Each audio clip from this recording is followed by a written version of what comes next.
जय हिंद बच्चों। आज आपको 12th क्लास का मैथमेटिक्स के अंतर्गत जो एक चैप्टर है समाकलन के अनुप्रयोग, उसके बारे में मैं समझाने वाला हूँ। बच्चों, इसके पहले हमने देखा है जब मैथ्स हम पढ़ रहे थे तो कलन एक चैप्टर होता है जिसमें दो तरह के टॉपिक होते हैं, एक अवकलन और एक समाकलन। तो समाकलन आपने बहुत अच्छे से समझ रखा है। समाकलन के मैथ की सहायता से विभिन्न फलनों को हमने समाकलित किया है। अब हम आज देख रहे हैं समाकलन के अनुप्रयोग। बच्चों, आपने देखा है कि मैथमेटिक्स और फिजिक्स में कई ऐसी थ्योरम्स होती हैं जिनमें हमें एरिया निकालना होता है या क्षेत्रफल, एक विशेष रीजन का हमको क्षेत्रफल ज्ञात करना होता है। तो आज हम देखेंगे कि समाकलन के अनुप्रयोग से कैसे हम किसी क्षेत्र का क्षेत्रफल निकाल सकते हैं। यहाँ पर हम तीन विशेष पर्टिकुलर एरियाज़ की बात करेंगे। जैसे आप देख रहे हैं कोई भी साधारण वक्र है, साधारण वक्रों के अंतर्गत क्षेत्रफल, इसके बाद एक वक्र और रेखा के अंतर्गत क्षेत्रफल और दो वक्रों के मध्यवर्ती क्षेत्रफल। अब जब हम बात करते हैं वक्रों की, तो वक्र कई प्रकार के होते हैं। एक मैंने लिखा है यहाँ साधारण वक्र। अब वो साधारण वक्र कोई भी रूप का हो सकता है। जैसे हम देखें ये एक्स एक्सेस है, ये वाई एक्सेस है, तो बिना किसी पर्टिकुलर नेम के मान लीजिए एक वक्र आया ऐसा, इसका क्षेत्रफल निकालना है और एक रेखा के अंतर्गत है, तो ये क्षेत्रफल हमको ज्ञात करना है। या हो सकता है कि कोई ऐसा चले, ये एक्स एक्सेस और वाई एक्सेस के साथ में यदि वक्र का रूप इस तरह से है ऐसा, तो इसका क्षेत्रफल निकालना है इसका।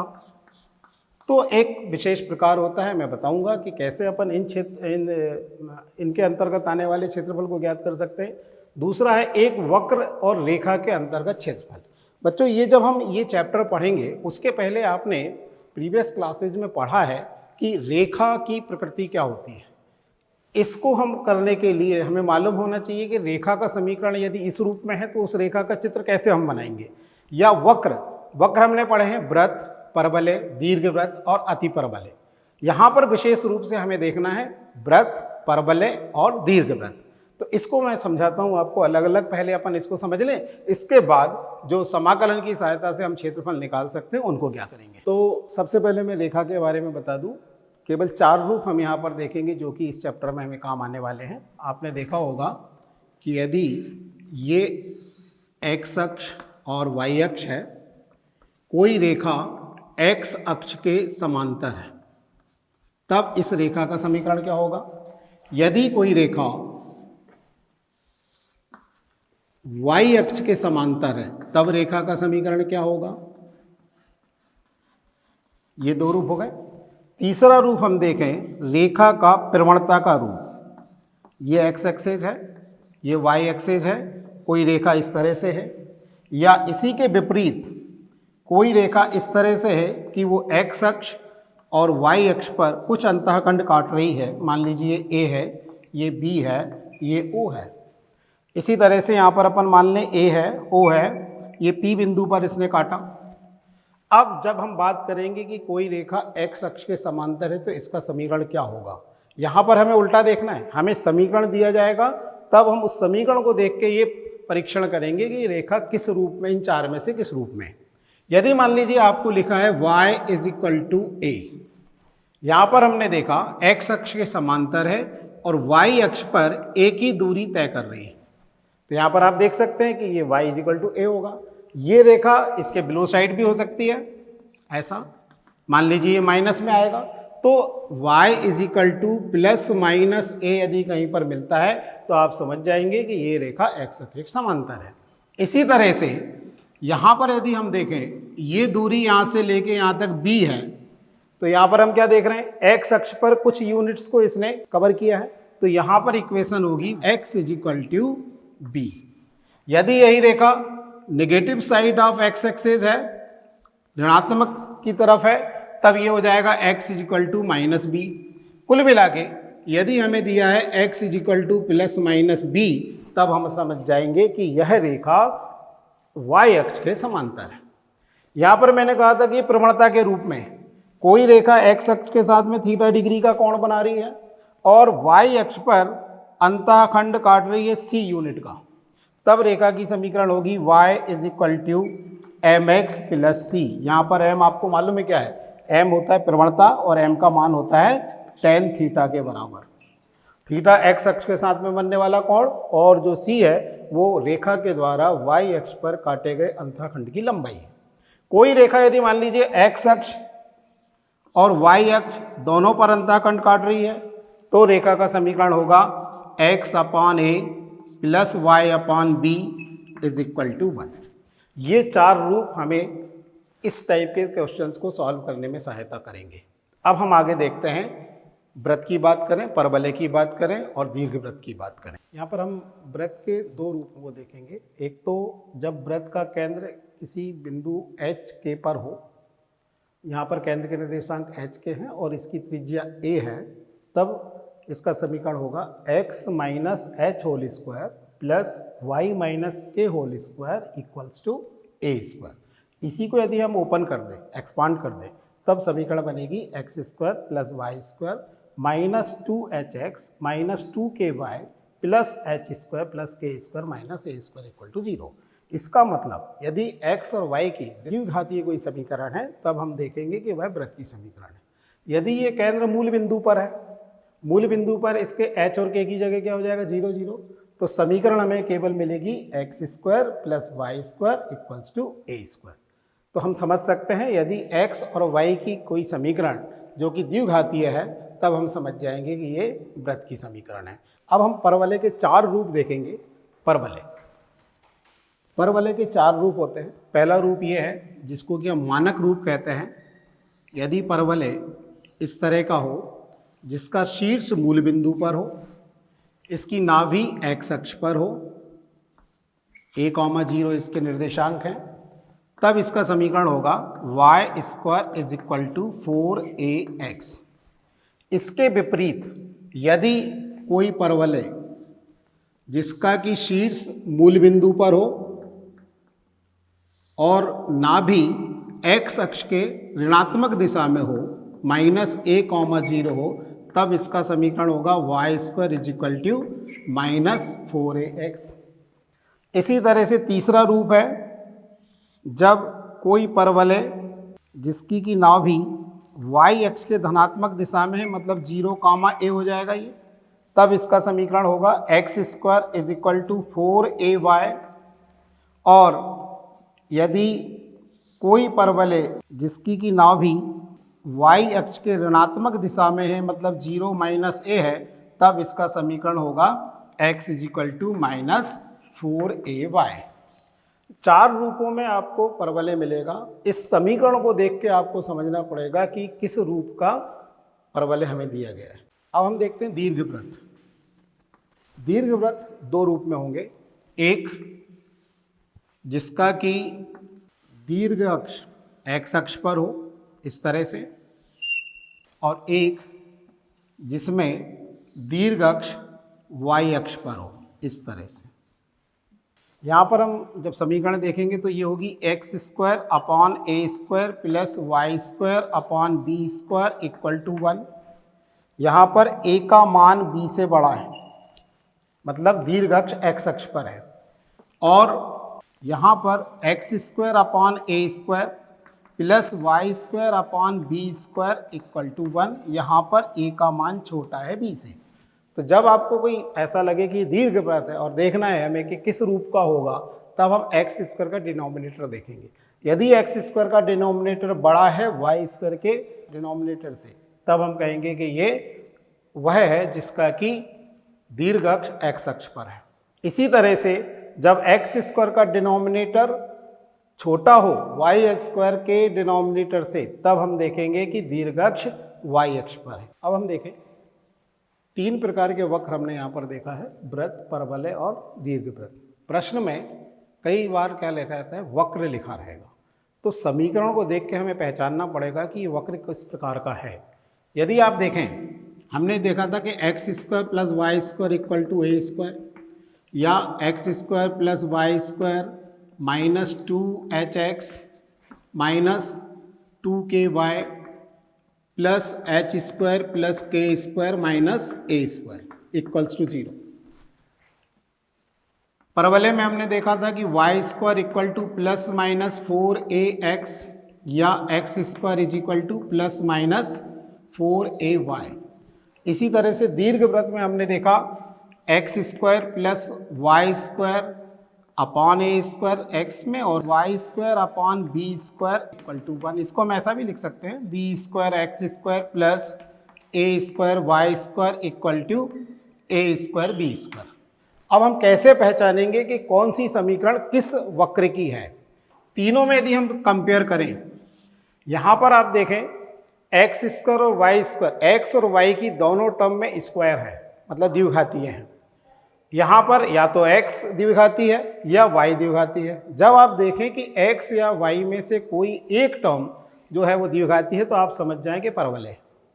अब बात आती है कि आप कहेंगे कि एक्स स्क्वायर वाई स्क्वायर तो दीर्घवृत्त में भी है, तो यहाँ पर देखना हमें यह है कि यहाँ पर एक्स स्क्वायर और वाई स्क्वायर के गुणांक अलग अलग हैं, जबकि यहाँ पर गुणांक समान रहेंगे। यदि कोई समीकरण द्विघातीय है एक्स और वाई के रूप में, यदि उनके गुणांक समान हैं तो आप समझ जाएंगे कि वृत्त है। यदि गुणांक असमान है तब आप समझ जाएंगे कि ये दीर्घवृत्त है। चलिए अब हम देखते हैं कुछ क्वेश्चंस। प्रश्न ये है कि प्रथम चतुर्थांश में x square plus y square equal to 32, रेखा y इक्वल टू एक्स और x अक्ष से घिरे क्षेत्र का क्षेत्रफल ज्ञात कीजिए। यहाँ पर इनने वृत्त लिख दिया है तो स्पष्ट है कि x square plus y square equal to 32 है, तो इस वृत्त का जो केंद्र है वो मूल बिंदु पर है, ये वृत्त दिया गया है। इसके बाद में y is equal to x, इसमें हमने देखें y is equal to m x plus c से कंपेयर करें तो m यहाँ पर जो tan थीटा की वैल्यू है उसके अनुसार tan 45 रहा होगा, तो उसके अनुसार m की वैल्यू 1 है। इसी तरह से c0 है, तो c0 यदि है तो मतलब y अक्ष पर कोई अंतःखंड नहीं काटा, ये मूल बिंदु से जा रही है रेखा। अब इन x अक्ष, इन तीनों से घिरा हुआ क्षेत्र, ये जो मैंने शेडेड किया है ये है, इसको हमको फाइंड आउट करना है। यहाँ पर जो अविष्ट क्षेत्रफल है, दी गई समीकरण हमने लिख ली, रेखा y is equal to x, वृत्त x square plus y square equal to 32। यहाँ पर आने वाले समय में हमें ज़रूरत पड़ेगी y की वैल्यू की, तो हमने यहीं पहले से निकाल के रख दिया। तो यहाँ इसको अपन सिंप्लीफाई करें तो y इक्वल टू आएगा अंडर द रूट 32 को हम लिख सकते हैं 4 root 2 whole square minus x square. यहाँ पर समीकरण 1 और समीकरण 2 को यदि हम हल करें, ये समीकरण 1 है तो ये समीकरण 2 हम मान लें, इन दोनों को यदि हम सॉल्व करते हैं तो इनका जो प्रतिच्छेद बिंदु आएगा वृत्त और रेखा का वो P, इसके निर्देशांक होंगे 4,4, मतलब x की वैल्यू 4 आएगी और y की वैल्यू भी 4 आएगी।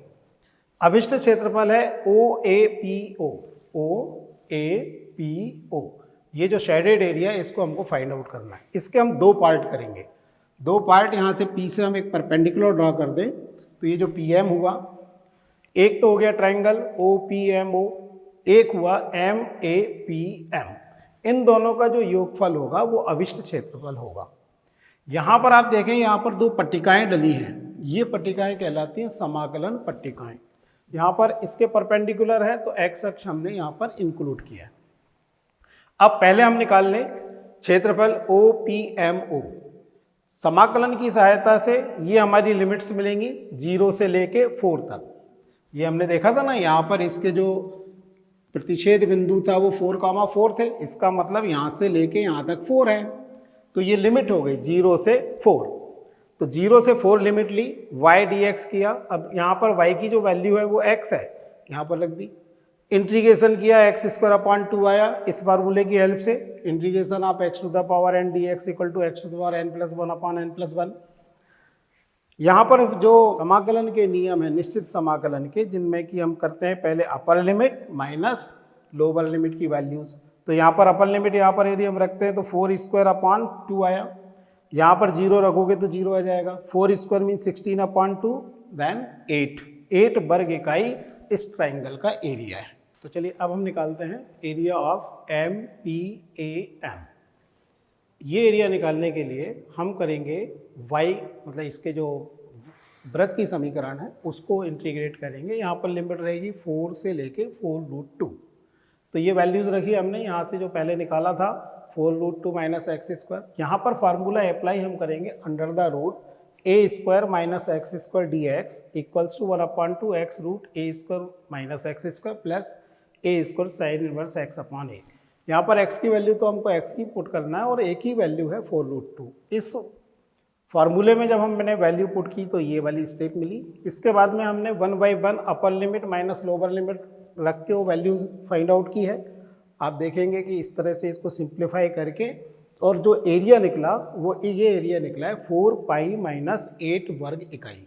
हमने ये दोनों एरियाज अलग अलग फाइंड आउट किए। इसके बाद में अभिष्ट क्षेत्रफल क्या होगा, क्षेत्रफल OPMO प्लस क्षेत्रफल MAPM।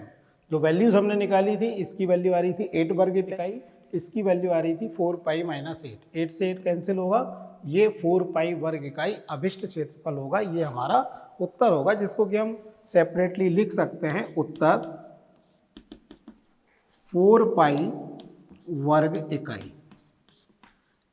चलिए अब हम देखते हैं कोई दूसरा क्वेश्चन। तो अब हम दूसरा एक क्वेश्चन देख रहे हैं जिसमें वक्र 9x² plus 16y² equals to 144 से घिरे क्षेत्र का क्षेत्रफल ज्ञात करना है। यहाँ पर वक्र लिखा है। अब हमें पहचानना होगा कि यह वक्र किस प्रकार का है। यहाँ पर हमने देखा था कि यदि x² और y² के गुणांक अलग हैं, विभिन्न वैल्यूज़ के हैं, तब हम देखेंगे कि दीर्घवृत्त है। हमने ये भी देखा था यदि x² के नीचे जो संख्या होगी वो यदि y² से नीचे वाली संख्या से बड़ी है तो जो दीर्घवृत्त होगा वो x अक्ष का होगा। यहाँ पर यदि हम 144 से डिवाइड करें तो हम पाएंगे कि x²/16 plus y²/9 equal to 1 आएगा। इसका मतलब x² का जो नीचे वाली संख्या होगी वो बड़ी होगी y² से नीचे वाली संख्या से। तब हम देख सकते हैं कि ये जो दीर्घवृत्त बनेगा इस प्रकार का बनेगा। हमें निकालना है पूरा क्षेत्रफल A का। इसके लिए हम क्या करेंगे, इसका क्वाड्रेंट का पार्ट, ये जो मैं शेडेड कर रहा हूँ, इसका एरिया निकालें और इसको 4 से मल्टीप्लाई कर दें। तो ये जो अभिष्ट क्षेत्रफल है वो ये है A हम इसको निकाल सकते हैं 4 क्षेत्रफल ऑफ OAPBO से। इसका जो क्षेत्रफल निकलेगा वो लिमिट 0 से 4 y dx से निकलेगा। y की वैल्यू हम रखें, यहाँ से हमने y की वैल्यू पहले से कैलकुलेट करके रखी है 3/4 under the root 4² minus x²। ये वैल्यू हमने यहाँ पर पुट की और जब इसको थोड़ा सिंप्लीफाई किया तो हमने देखा कि under the root a² minus x² का फार्मूला लग रहा है, जो कि हमने अभी पहले वाले प्रश्न में भी लगाया था। उसके अनुसार इसको हमने वैल्यूएट किया तो यह है x√4² minus x² plus 4² sine inverse x/4 और ये लिमिट लिख दी 0 to 4। अब 1/1 अपर लिमिट और लोअर लिमिट हम इसमें रखेंगे तो अपर लिमिट रखने से हमें ये पोर्शन मिल रहा है और जैसे ही हम लोअर लिमिट यानी 0 रखेंगे तो देखो ये 0 से मल्टीप्लाई होगा और 0/4 0 होगा और साइन इनवर्स 0 का जो प्रमुख मान होता है वो 0 होता है। तो ये दोनों टर्म 0 हो जाएंगी तो हम डायरेक्टली यहाँ पर 0 रख सकते हैं। इसको हमने सॉल्व किया तो देखिए 4² माइनस 4² ये भी 0 हो जाएगा। अब आया 16 sine inverse 4/4 means sine inverse 1 का जो प्रमुख मान होता है वो π/2 होता है। π/2 रखा और इसको जब सिंप्लीफाई किया तो हमारा आंसर आ गया 12 पाई वर्ग इकाई। सेपरेटली हम उत्तर यहाँ पर लिख देंगे तो ये हो जाएगा 12 पाई वर्ग इकाई। चलिए हम अगला प्रश्न देखते हैं जिसमें दिया गया है कि वक्र y² इक्वल टू 4x एवं रेखा x बराबर 3 से घिरे क्षेत्र का क्षेत्रफल ज्ञात कीजिए। यहाँ पर हम वक्र को यदि पहचाने तो वक्र की पहचान होगी y² इक्वल टू 4x की परवलय के रूप में, क्योंकि यहाँ पर हम देख रहे हैं कि y की घात 2 है, x की घात 1 है, तब हम कहेंगे ये परवलय। और परवलय कैसा है, परवलय का ये मानक रूप है। मानक रूप में क्या होता है कि शीर्ष इसका जो रहेगा वो मूल बिंदु पर रहेगा और इसकी नाभि x अक्ष पर रहेगी। तो हमने वो परवलय बनाया। अब हमने देखा रेखा है x बराबर 3। x बराबर 3 मतलब x अक्ष पर 3 इकाई की दूरी तय करते हुए y अक्ष के समांतर है। तो ये हमने बनाई रेखा। अब हमने देखा कि ये वाला जो पोर्शन है जो इस तरह से शेडेड किया गया है ये हमारा अभिष्ट क्षेत्रफल है जिसको कि हमको ज्ञात करना है। इसको ज्ञात करने के लिए हम ये जो डबल आप देख रहे हैं नेट बन गई है, शेडेड है, इसका एरिया निकाल लेंगे, एरिया ऑफ OABPO का, और उसको हम डबल कर देंगे तो अभिष्ट क्षेत्रफल आ जाएगा। देखिए कैसे सॉल्व किया है। अभिष्ट क्षेत्रफल है OB-BO, यहाँ पर हमने करा डबल क्षेत्रफल OABPO का। इसका जो क्षेत्रफल हमें ज्ञात करना है वो समाकलन की सहायता से कैसे निकालेंगे, समाकलन 0 से 3 y dx। अब y की वैल्यू रखी, y की वैल्यू हम यहाँ से कैलकुलेट करेंगे। हमें करना वक्र की समीकरण को समाकलन है x के सापेक्ष, तो y square is equal to 4x था, तो हमने y की वैल्यू निकाली जो आई 2 रूट एक्स। यहाँ पर 2 रूट एक्स डी एक्स आया, 2 रूट एक्स डी एक्स में 2 को हमने बाहर निकाला तो हो गया 2 इंटू 2, एक्स की पावर 1/2 है, रूट एक्स का मतलब x की पावर 1/2, और समाकलन के नियमानुसार यदि हम इसको समाकलित करेंगे तो ये आएगा x की घात 3/2 अपान 3/2 और लिमिट है 0 से 3। अब हमने वैल्यू रखी 3 x की जगह पर, और जो लोअर लिमिट है वो 0 है, तो जब हम 0 रखेंगे तो ये 0 हो जाएगा। आप चाहें तो लिख सकते हैं -0। अब इसको सिंप्लीफाई किया, 3 की पावर 3/2, 3 टू द पावर 3/2 होता है 3 रूट 3। 3 रूट 3 जब हमने रखा और इसको सिंप्लीफाई किया तो आया 8 रूट 3। ये है अविष्ट क्षेत्रफल का मान 8 रूट 3 वर्ग इकाई। चलिए एक और प्रश्न हम देखते हैं जिसमें कहा गया है कि दो वक्रों y square equals to 4x तथा x square equals to 4y से घिरे क्षेत्र का क्षेत्रफल ज्ञात कीजिए। अब तक हमको क्लियर हो गया कि यदि ये वक्र हैं तो कौन से वक्र हैं। ये परवलय हैं, कोई भी कह सकता है आपको। y square equal to 4x and x square equal to 4y, रूप अलग है। पहला जो आप परवलय देख रहे हैं ये मानक रूप है, जिसमें जो इसका फोकस होगा, नाभि होगी, वो x अक्ष की धनात्मक दिशा में होगी, और x square equal to 4y जो इसकी नाभि होगी y अक्ष के धनात्मक दिशा में। इन दोनों का जो प्रतिच्छेदन क्षेत्र है वो जो मैंने शेडेड किया है ये है, और इसको ज्ञात करना है। तो पहले हम इनको ज़रा रूप बदल लें। दिए गए वक्र हमारे पास है y square equal to 4x, इनको हम लिख सकते हैं y equal to 2 root x. x square equal to 4y, इसको हम लिख सकते हैं y equal to x square upon 4। इन दोनों को यदि हम सॉल्व करें, हल करें, तो हमें मिलेगा प्रतिच्छेद बिंदु a बराबर a के जो निर्देशांक आएंगे वो 4,4 आएंगे, जो हमें ये इसकी सीमा बताएंगे कि हमें कहाँ से कहाँ तक इसको समाकलित करना है। अभिष्ट क्षेत्रफल है OQAPO, ये वाला क्षेत्रफल हमको ज्ञात करना है।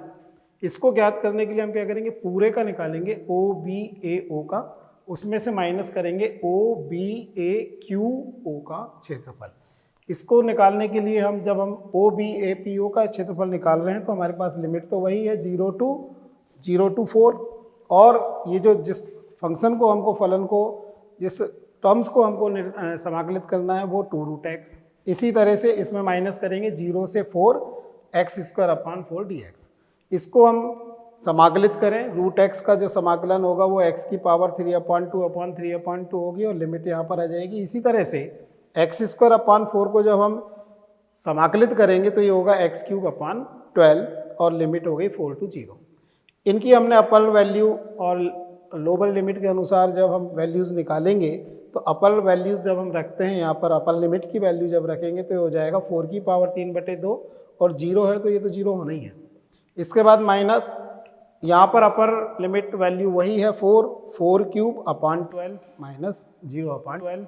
अब इसको हमने आगे सिंप्लीफाई किया, तो हमें मिला 4/3 इंटू 8 माइनस 16 4/12। इसको कैंसिल कर दिया 4 से, तो हमको मिलेगा 16/3।